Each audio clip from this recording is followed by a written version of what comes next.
I set myself the goal to make a small painting each time I visit the studios, and all I mean by that is to practice applying some paint. It doesn't have to be anything big or finished or realised.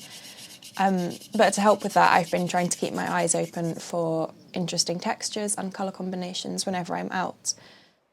I like to keep these available as references for patterns when I'm painting, and just to keep in mind when I'm thinking about the colours that I want to use together.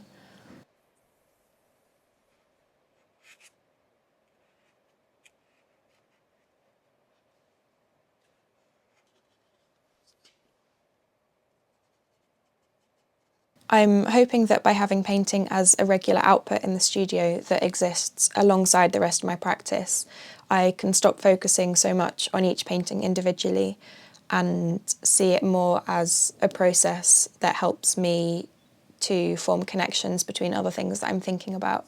And so I'm trying to focus on the physicality of painting and enjoy the feeling and the sounds of the bristle scratching against the surface and the paint moving around, rather than trying to intellectualise too much what I'm doing.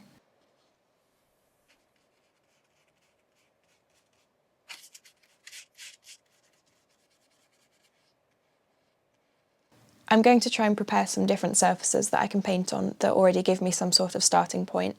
So at the beginning of the week I went to Oxfam and bought a few hardback book covers, and I like that they give me a colour already to work with, so I'm not starting from zero. I think I feel tempted to turn this painting into some form of object, to cut it up in some way and construct with it. And I can imagine slicing down the spine and across the cover and turning it into a cube. But I'm not sure if that's just because I've done lots of making recently. Maybe I need to let this one exist as a painting and leave it alone and move on.